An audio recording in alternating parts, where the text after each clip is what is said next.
Hi, and welcome to the Glam Reaper podcast. On today's episode, I had a really interesting conversation with a gentleman who wrote a book about the meaning of life and how, if we accept that we're going to die one day, we might live life a little better, which is definitely right up my alley. So let's talk to our very fabulous guest and let him take it away.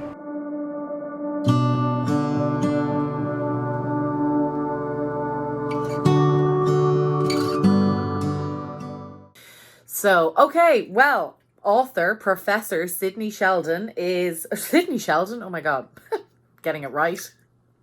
Yeah, no, he's a famous and well-to-do author. You might have to include that. That's brilliant. Sidney Sheldon. No.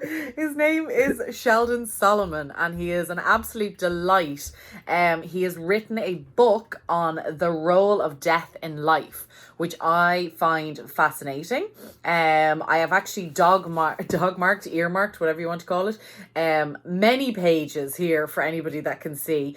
But I want Sheldon, for you to give us a quick intro as to you, how you came to be, and how you came to write a book on the role of death in life when, a bit like me, you didn't have necessarily a massive past. You're not in the funeral world, in the medical profession per se. So tell our listeners how that came about. Yeah, great question. And like anything, probably came about not from one particular direction, let's say.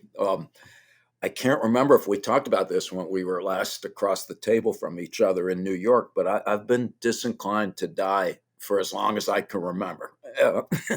Ever since I was about 8, and it was the day after my grandmother died. And I just remember it because I was sitting there and I was like, oh, I'm going to miss my grandmother. And then, I was like, oh, but that means my mom's going to die. And then it was like, and I used to collect stamps in the old days, and I had stamps with all these old American presidents, and I was looking at them, and I was like, oh, there's George Washington, he's dead. There's Thomas Jefferson, he's dead. And then all of a sudden, I'm like, oh man, that means someday I'm gonna die. And I really had one of those shuddering moments, and so I guess my point is that I've always had kind of a personal stake in this, although I didn't really think about it for a long time. And then, fast forward a couple of decades, I was a young professor walking around in the library at Skidmore College, where I bumped into books by Ernest Becker, a cultural anthropologist who I'd never heard of, but who had recently died in 1974, right before, rather, he published the book, The Denial of Death. And I started reading his books and was just blown away by the the simplicity of his ideas and also the way that I found them psychologically discombobulating. Because he just said, look, um, that what makes people different than any other form of life um, is that we're smart enough to know that the basic biological imperative that we share with all other living creatures, which is to stay alive at all costs, is doomed to fail. So every living thing is biologically predisposed to survive, but one accidental byproduct of our vast intelligence is we realize from a rather early age that we are going to die someday. Not only that, but it could be today. And what Ernest Becker said is that if that's all we thought about, that we're going to die, we can walk outside and get hit by a comet or smote by a virus, that you just wouldn't be able to stand up in the morning. And he said we'd be debilitated with waves of existential terror. But that raises the question of how come we are able to stand up in the morning. And his answer in a single word was culture. He just said, look, we have these humanly constructed beliefs about reality that we share with each other in our group. And that helps us manage death anxiety by giving each of us a sense that life has meaning and that we have value, maybe to the point where we're eligible for immortality, either through the heavens and afterlives and the souls, all the world's great religions, or even if you don't believe in that kind of immortality. The ancient Greeks had another flavor that these days they call symbolic immortality, where you're like, okay, I'm not going to be here forever, but I know that there are aspects of me that will persist over time nonetheless. Maybe I'll have kids. Maybe I'll make a lot of money and put my name on buildings and things. Maybe I'll create a great work of art or science, or maybe you'll do a fine podcast and a lot of folks will listen to it long after we're no longer around. And what Becker proposed very simply is that whether we like it or not, we spend most of our waking moments, and whether we're conscious of it or not, we spend most of our lives trying to maintain confidence in our culturally constructed beliefs, and as well as faith that we're living up to the standards of value that are associated with our role in the context of that culture. The English translation in Becker's language, we need to have self esteem, the belief that we as individuals are valuable members of our community. And so those were the ideas that 40 years ago I was like, wow, this strikes me as really relevant to my own experiences. It was also the case that Becker's ideas helped me understand a whole lot of things that I was always thinking about, and I thought that was awesome. But to make a short story long, none of our psychologist colleagues at the time thought very much of these ideas. So we would go around to conferences and we'd be like, wow, this guy has a lot of interesting things to say. It can help explain a lot. And psychologists just said, no, I don't think so. They said either some would say, well, I don't think about death much, so your ideas are obviously not right. Others said, this is interesting, but there's no proof. And as long as there's not, it's speculative. And that's fine for some disciplines, but not for supposedly psychological science. So that's how we kind of got involved. We found the ideas captivating. Our colleagues didn't buy it. And we're like, all right, this is what we're trained to do. So we'll give it a go. And this is you, Sheldon, with Jeff and Tom.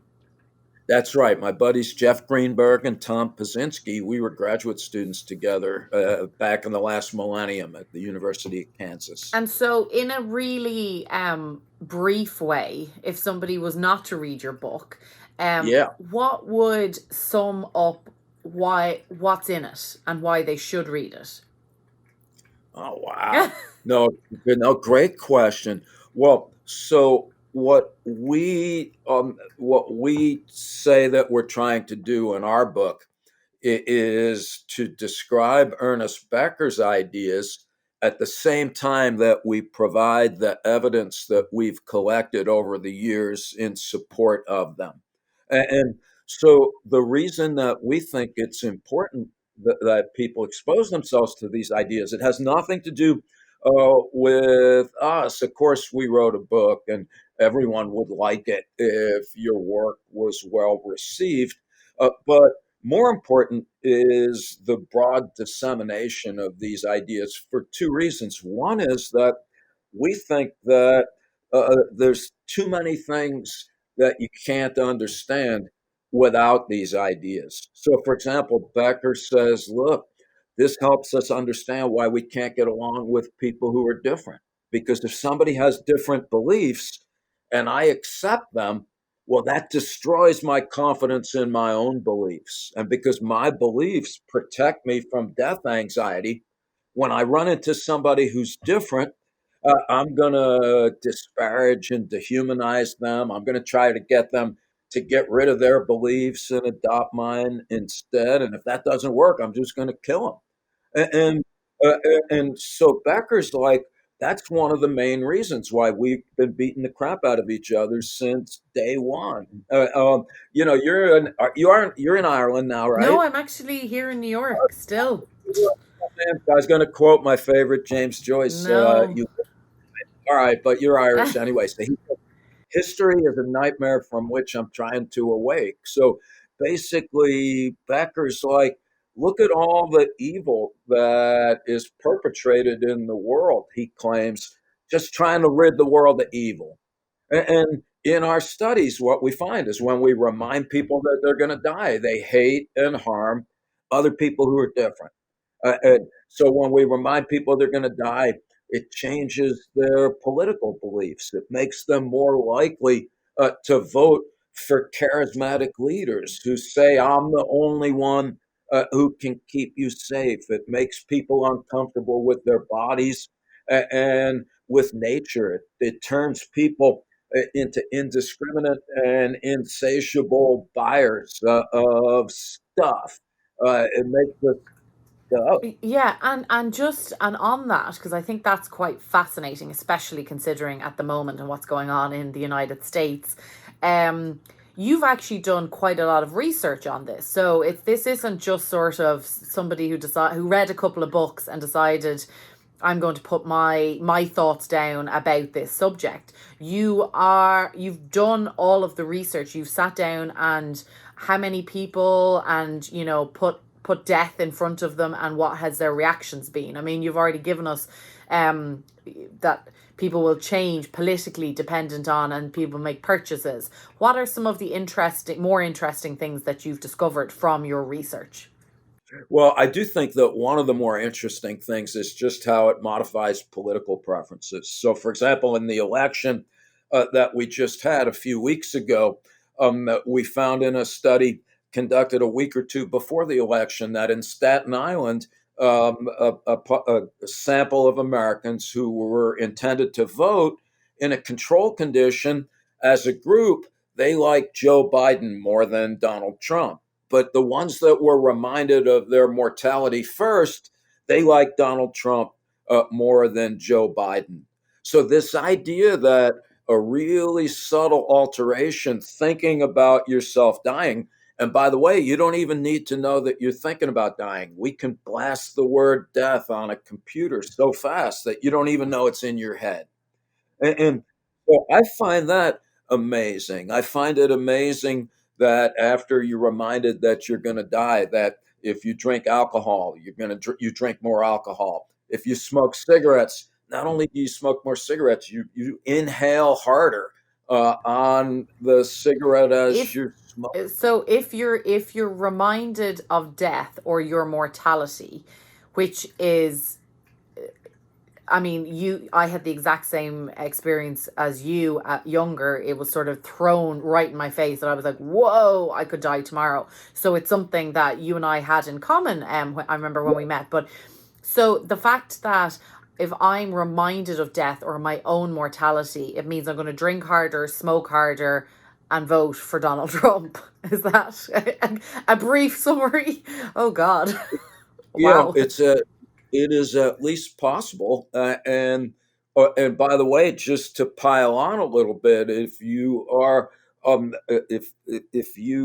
have a diagnosed psychological disorder, anything from a phobia to social anxiety to OCD, to a touch of PTSD, death reminders magnify every existing psychological disorder.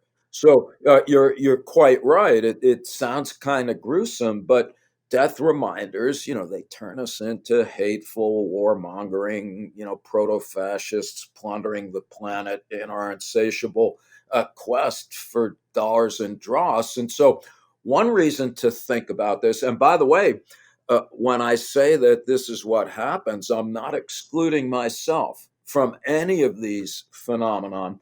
And that would be one reason, Jennifer, I would submit that it's important that all of us think about this, to understand the extent to which a lot of our behaviors that we may not be particularly proud of are the unfortunate manifestation of essentially repressed death anxiety, not to resort to psychobabble. And then the hope, though, and here's the upside. The argument is that, and again, these are not our ideas. This goes back to antiquity.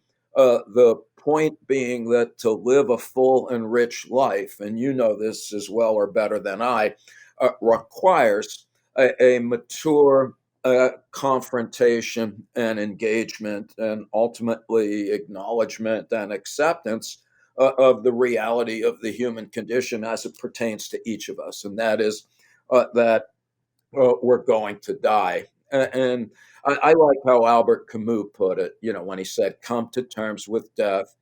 Thereafter, anything is possible." And that's our other agenda in the book, is that it's not just to say, "Oh, look at all of these horrible things that we do," when we're reminded that we're going to die, because ultimately it's not about death; it's about life, and returning to the question of how it is that engaging with with our finitude is ultimately life enhancing. Yeah, and actually, you nearly answered a question that I was going to ask you, which is that, like when I just described there, that thinking about death is going to make me drink harder, smoke harder, and vote for Donald Trump. That picture, depending on who you are, that's a pretty dire picture. So should we think about death? I personally am an advocate for thinking about it, and I Oh, feel like yeah. we live more fully. So you kind of actually answered the question ahead of me, in that you believe that while we those actions are something we innately do, you do believe that if we think about death as a part of life, it's the problem is the when we don't think about it and it's suddenly put in subliminally, that's where the anxiety comes in. Yes, Right. brilliant, Jennifer. And I think that's an important point that bears repetition. What the phenomena that we find in our studies that are unpleasant, we become gluttonous and hateful and so on. Those are in response to really subtle or even unconscious reminders of death. And I like how you put it. We're almost hardwired. When death enters our mind, the first thing that we try to do is to get it out of our minds. And it's when we do that that it ends up coming back anyway. And that's when we get more hateful, and I need more cigarettes and beer and so on. That's different than metaphorically stepping out of that kind of almost automatic, it is an automatic set of defensive processes, so that you could metaphorically, render yourself the object of your own subjective inquiry long enough, to clear a space, in your mental horizon, to be able to really think about it explicitly. Yeah, and it's, I think for me anyway, I think I mean, he did a lot of good things when he was alive, but I think Steve Jobs summed it up incredibly well when he said that death was maybe the single best invention of life, because it's life's change agent and it clears the way for the new. And that's a very harsh reality in one sense, but it's very true in another sense. It's harsh in none of us want to lose our loved ones. None of us want to lose a child too soon. None of us want to lose our mothers, our brothers, our sisters too soon. But life is cyclical, and it doesn't matter what you believe in, whether there is an afterlife or there's not. our current state of affairs is never going to be repeated. It's never going to be the same again. It doesn't really matter what you believe in. And so I think what's fascinating about what he said and what you're saying is that we have a lot of anxiety about it, and probably I think religion does help us, and probably that's why religion was invented in a certain way, was to give us that soft cushioning of it's okay, there's something after this, to take away that death anxiety. And talk a little bit about, because you do talk about it in the book, religion, and I don't want to say cults, but tribal, like people coming together in communities, and how does that help with your death anxiety? How does that, like Yeah. all these death cafes that are out right now, people coming together to talk about death, um and that could be two very different things. But yeah, if you can give us enlighten a bit about that. Yeah, they are two different things, although clearly overlapping, honestly, in important ways. So I like that juxtaposition of questions, although because I'm in my early senility days, if I forget where we're heading, you'll remind me. So one of the things that we do in the book is to try and provide an overview, and we're not experts on the evolution of religion, except that right now, what a lot of people argue, and I think that they're on the right track, is that a religion may have arisen long before people were explicitly conscious or aware of death, or had any notion of gods. The word religion comes from a Latin word that means to bind, and a dead French guy, Emile Durkheim, he said that really a religion arose to foster social coordination and cohesion, but between individuals, that it really is something that at our best just brings us together. And of course, when we get to the death cafes, I think that comes back to the original. I find this exhilarating because the implication here, and this, I mean, no disrespect to those who take issue with a natural explanation for religion, but the fact of the matter is that what really underlies religion, when you get right down to it, is commonality. It means to bind. Over time, the argument goes, we began to, as a species, become increasingly self-aware, to the point where concerns about death arose, at which point religious worldviews that provided hopes of immortality were obviously going to be selected for, which is just my way of saying I'm agreeing with you, Jennifer, when we talk about one important psychological function of religion is to provide comfort in wake of the knowledge of our death. But there's more to it than that. And I can't remember a Swiss scholar, he died recently, Walter Burkert. He wrote a book about religion, and he's like, look, we have religion because we fear death, but we also have it because we love life. And I think that's awesome.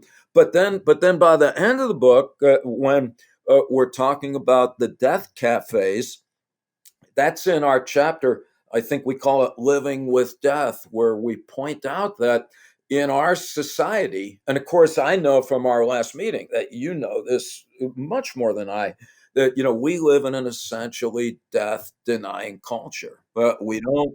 Most people have never seen a dead person. Old people, that they go live in other places, and we spend more on cosmetics than we do on education, just to keep from looking old and so on.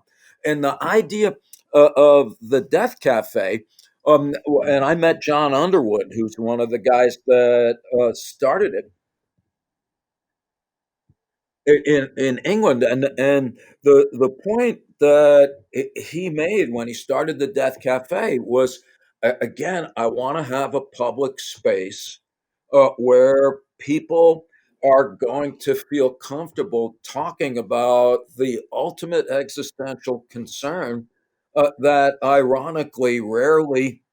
gets into public discourse. So you believe, Sheldon, that we we are in a death denial society, and I absolutely agree with you. I mean, plastic surgery and the creams and everything we can to keep us young, keep us alive. There's even I read a fascinating fact one time where it said that the a doctor wouldn't necessarily have a DNR because they or would have do not resuscitate because they didn't actually believe in all of the tactics we use to keep people alive.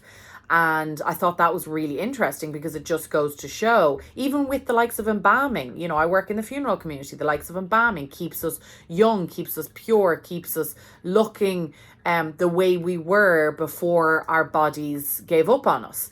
And so all of that I find to be really, really fascinating. And there's a really good book. I don't think I'd actually read it by the time you and I met, Sheldon. It's Catherine Mannix, With the End in Mind. And I've mentioned it on this podcast a couple of times with a couple of different interviewees. And the reason why I loved it so much was it actually, while I might work in the funeral business, the thought of dying obviously does still terrify me. And so reading this book, she talks about the actual process of dying.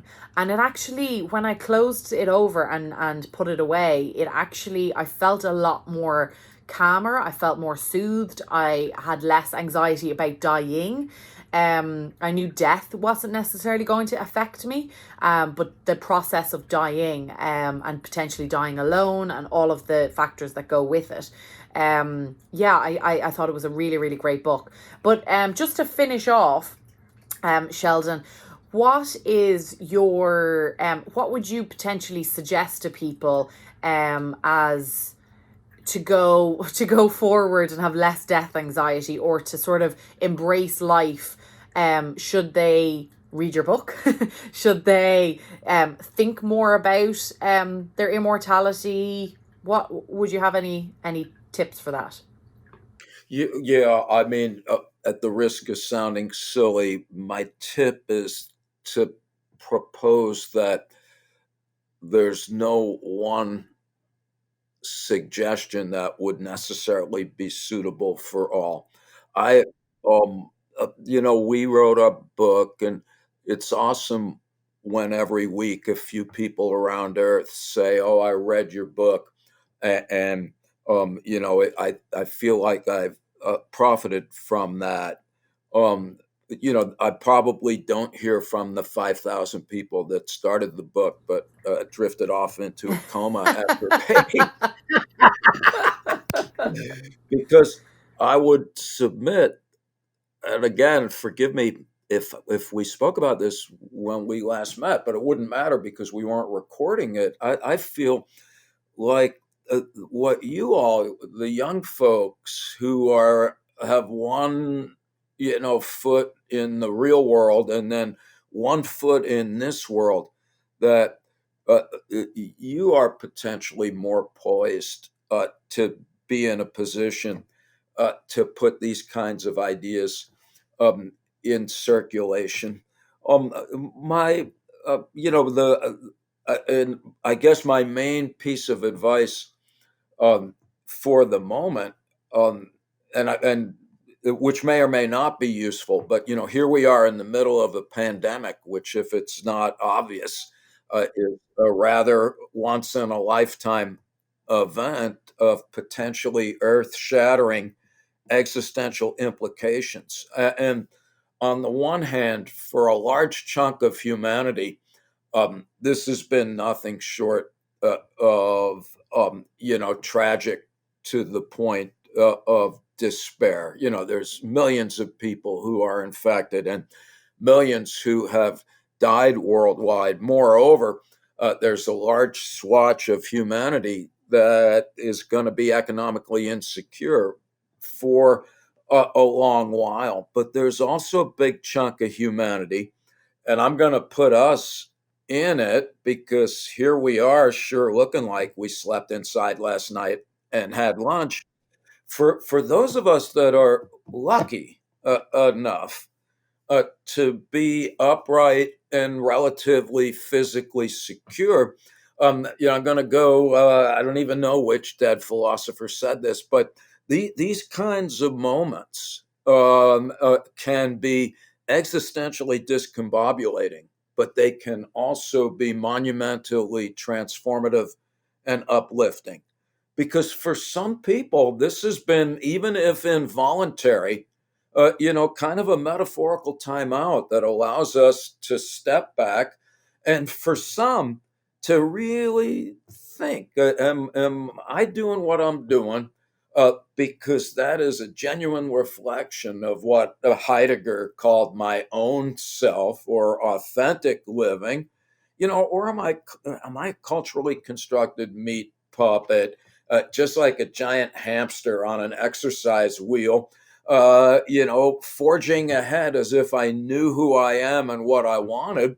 And when in fact all you're heading for in 20 or 30 years is, drug rehab after a couple of divorces and so on.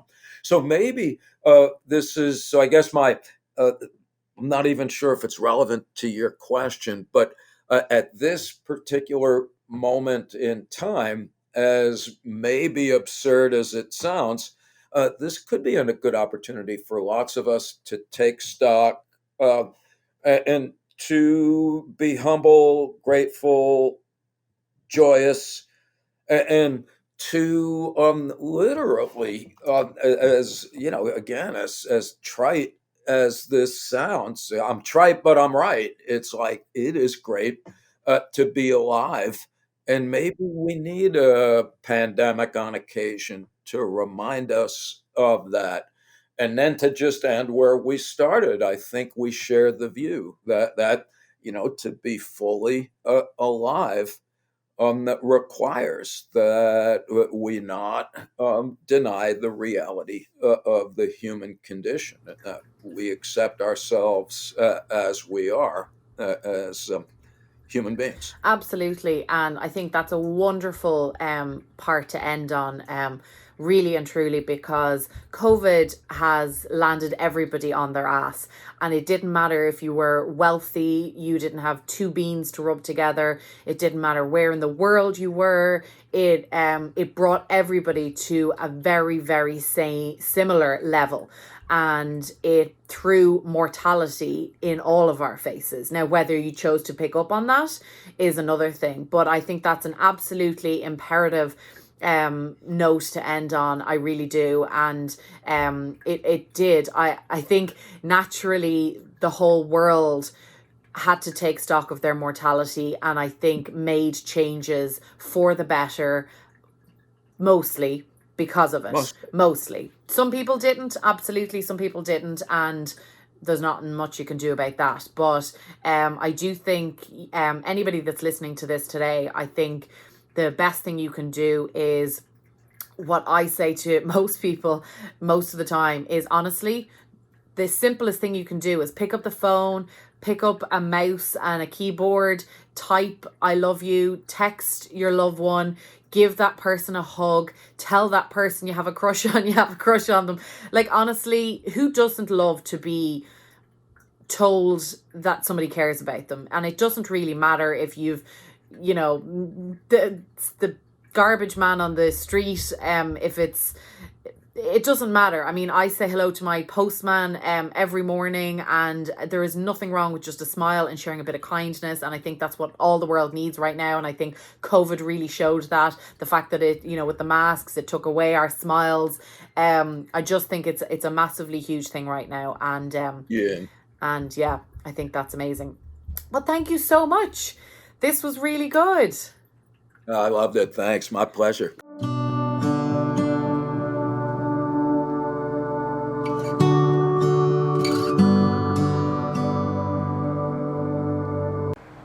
What did you think of that episode, guys? I think he is a super interesting character. I know I probably say that about all my guests, but yeah, it was quite scientific, but and definitely nerded out on all the death facts. But I found it quite interesting, and hopefully you guys did too. So send us your comments, feedback, and questions as always to glamreaperpodcast@gmail.com, and we'll talk to you next time.